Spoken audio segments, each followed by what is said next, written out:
So welcome back to Gynae Wizard, and today we are back with a new snapshot number 8, that is fetal circulation. So this is a very important topic which has to be discussed, and it is important in terms of obstetrics because the fetus is entirely dependent on the placenta for its oxygenation. And as we all know, the fetus, the lungs are not functional in terms of gaseous exchange, and it depends upon the placenta for its entire oxygenation. So whenever there are pregnancy induced complications such as preeclampsia or gestational diabetes or whatever, if it impairs the placental circulation, the fetus also will be at stake, and this might result in fetal complications like fetal growth restriction and other long-term complications as well. So that is why we have to see that this fetal circulation is a very important aspect. And this is also important to understand the fetal Dopplers as well. So whenever we inculcate the fetal Dopplers for the assessment of fetal growth restriction, we have to be very much sure that why this fetal circulation is in this way, and this we can replicate in the form of Dopplers, and this is the clinical significance. So why today we'll discuss in brief about fetal circulation.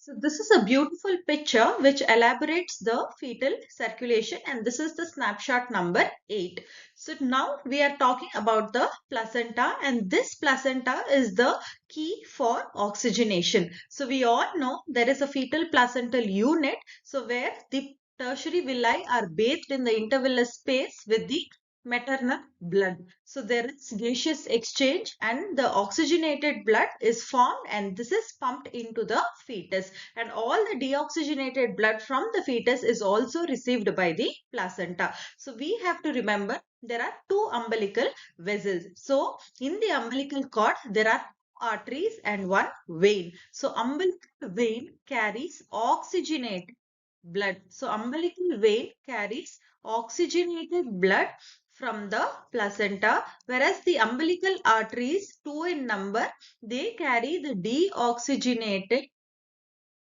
blood back to the placenta from the fetus for oxygenation. So this is entirely different. So usually we think that the veins carry deoxygenated blood where the arteries carries oxygenated blood, but in the fetal circulation it is slightly different. So this is a very important point we have to remember. So this is the umbilical vein which is carrying the oxygen blood from the placenta, and this enters the umbilical cord, and this umbilical cord goes and they reach the liver, and once it reaches the liver, it reaches the liver and also it divides into two circulations. So there are two divisions of the umbilical vein. So 50% of this blood will go into the portal sinusoids and it will form the part of hepatic circulation, and the 50% of the rest of the umbilical blood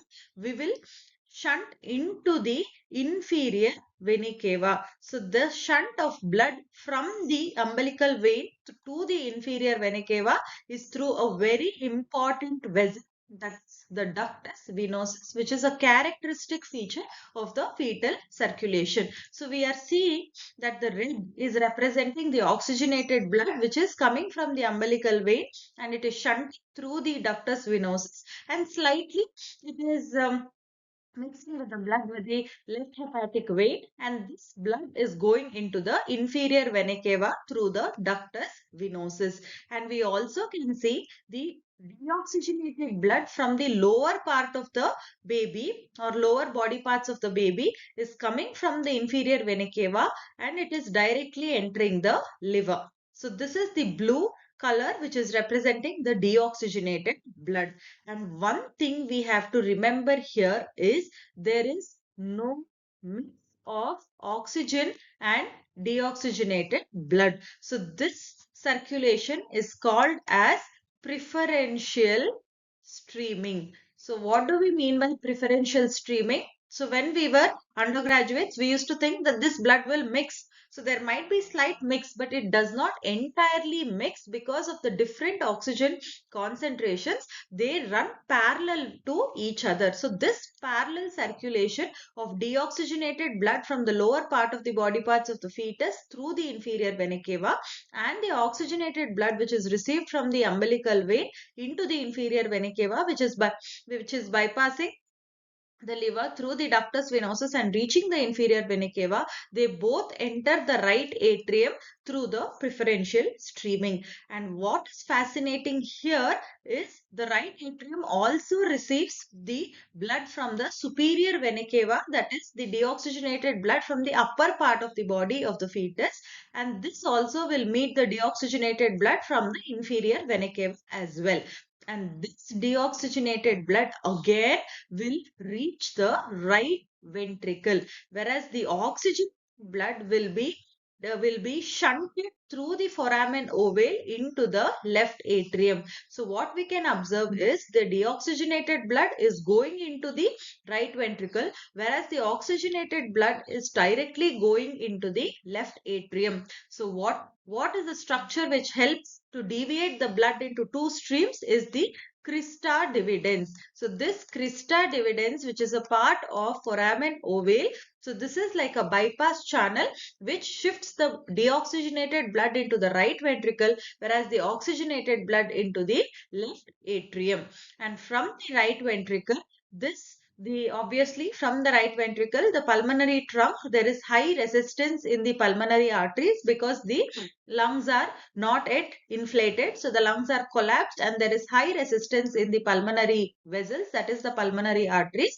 So that is why from the pulmonary trunk, it is bypassed into the descending aorta through one structure called as ductus arteriosus. So the pulmonary trunk and the descending aorta are connected with one more vessel which is also unique to fetal circulation. So that is ductus arteriosus. But what happens to the oxygenated blood? It goes into the left atrium. From the left atrium, it goes into left ventricle. This reaches the ascending aorta and the arch of aorta. So this ascending aorta and arch of aorta supplies the entire body and it also supplies the brain. So brain is a very important target organ in the fetus which has to receive continuous oxygen supply. So that is why the well oxygenated blood which is coming from the left atrium is going into the left ventricle, it is going into the arch of aorta and it is supplying the upper body parts and especially it is supplying the brain. Whereas the descending aorta, there is some part of the oxygenated blood. So this is supplying the uh, lower part of the baby, and this descending aorta again will carry the deoxygenated blood and this deoxygenated blood will enter the umbilical arteries. So there are two umbilical arteries. So from the descending aorta there is splitting, that is common iliac arteries, and from the common iliac arteries there are two umbilical arteries which are arising and these umbilical arteries will enter the placenta and the deoxygenated blood which is carried by the umbilical artery will go into the placenta again for oxygenation. So this is a very simple diagram which is showing the preferential streaming of the oxygenated and deoxygenated blood and its pathway in the fetal heart.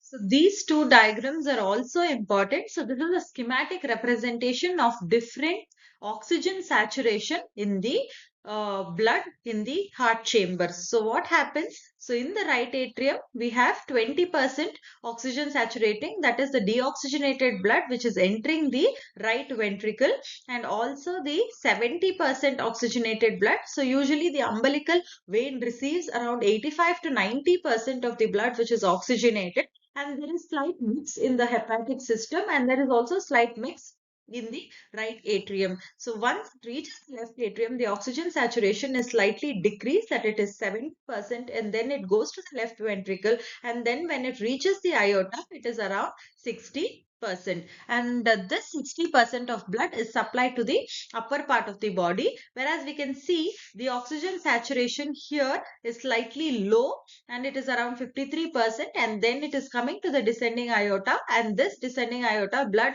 the oxygen saturation is low, that is 55%, and then it will go back to the placenta for reoxygenation. Whereas in this picture, you can see the amount of cardiac output which is leaving the heart. So the right side of the heart is more active when compared to the left side of the heart, and it shunts more cardiac out when compared to the left ventricle. So usually in adults, the left ventricle is more active because it has to pump the blood to the aorta and the rest of the body. But in the fetal circulation, the cardiac output which is leaving from the right ventricle is 65%, whereas the cardiac output which is leaving from the left ventricle is slightly less, that is 35%, and out of which the upper part of the body is supplied by 21% of the cardiac output, and the rest of the blood will reach the descending aorta, and about 67% of the blood will be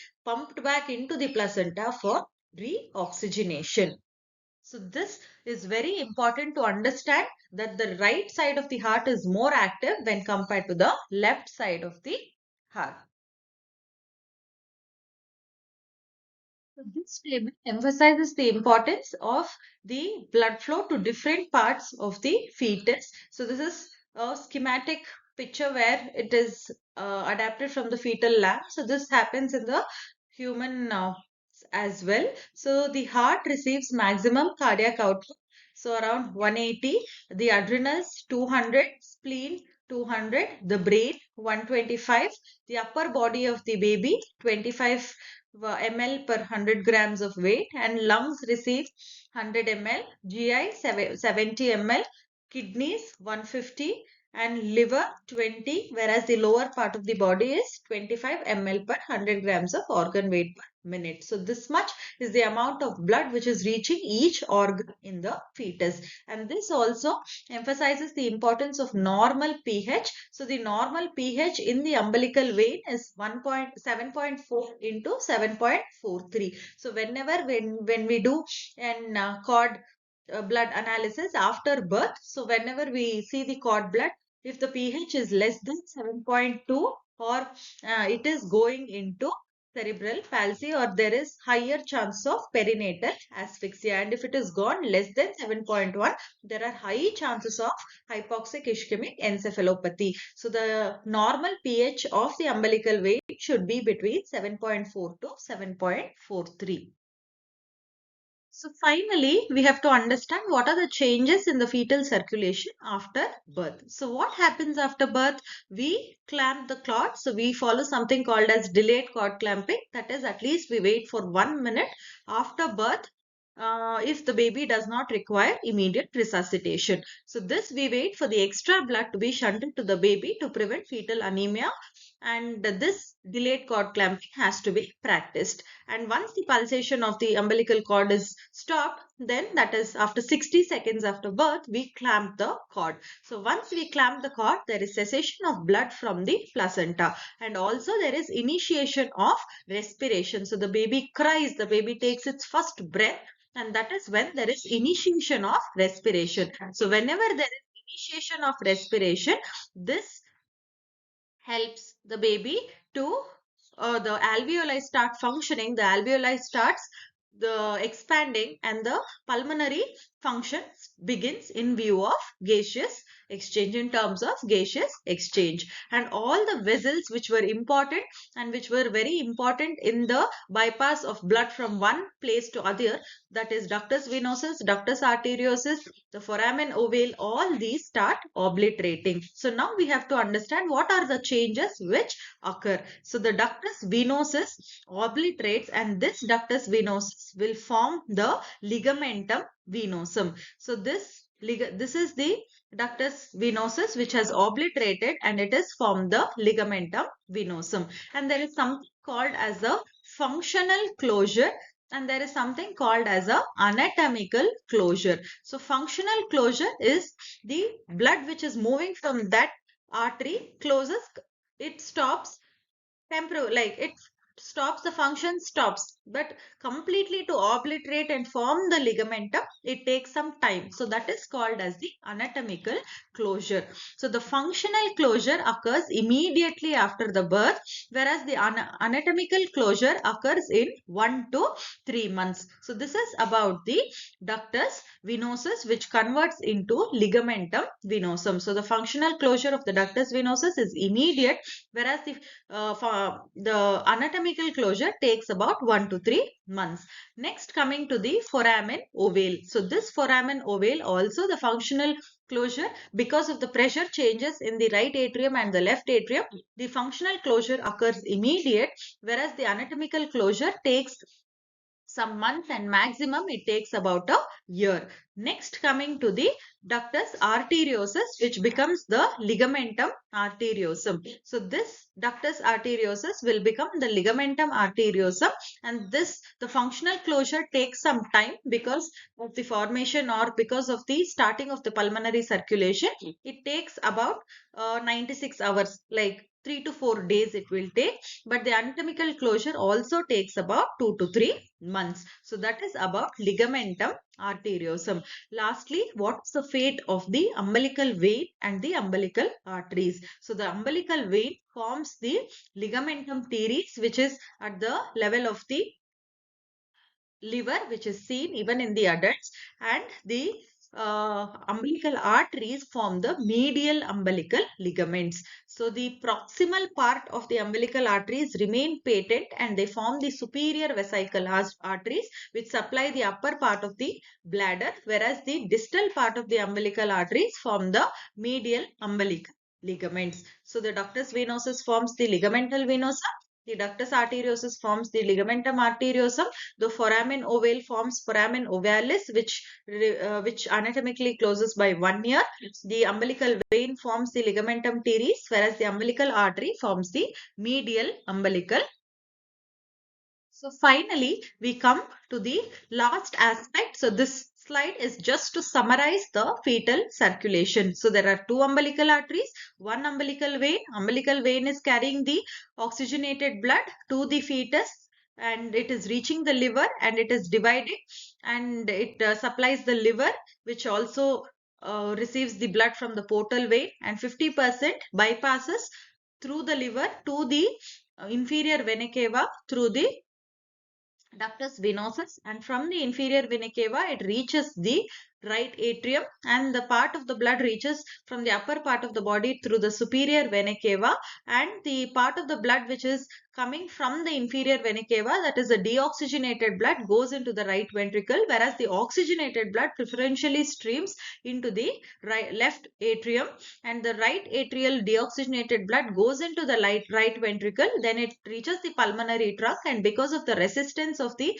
pulmonary arteries, it bypasses through the ductus arteriosus into the descending aorta, and the descending aorta becomes the common iliac vessels, and from the common iliac vessels the umbilical arteries arise and they reach the placenta for reoxygenation, whereas the oxygenated blood which is direct from the right atrium to the left atrium reaches the left ventricle, and then it goes to the aorta and it reaches the arch of aorta and it supplies the upper part of the body and the brain. And the well oxygenated blood, around 65% of oxygen saturation it contains, and this supplies the brain, which is the target organ and which requires a good oxygenated blood. So now we have to remember that the placenta is the whole and soul, and it is very much important for the placental well-being for the fetal oxygenation, and any disturbance. So if there is any microthrombi, if there is any placental infarction, or if there is any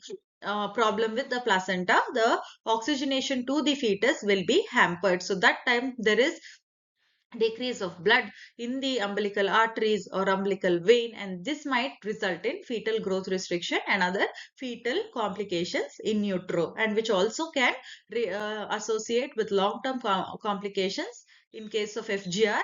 In terms of Barker's hypothesis, we all know. So this also might result in that. So that is why a good fetal circulation means a good oxygenated fetus, which has no short-term or long-term complications. So with this, I end my today's snapshot and hope you have understood the fetal circulation. And my references are mostly from Creasy and Resnik. So it is a maternal fetal medicine book, and I've referred the ninth edition, and they've beautifully explained about all these aspects of fetal circulation.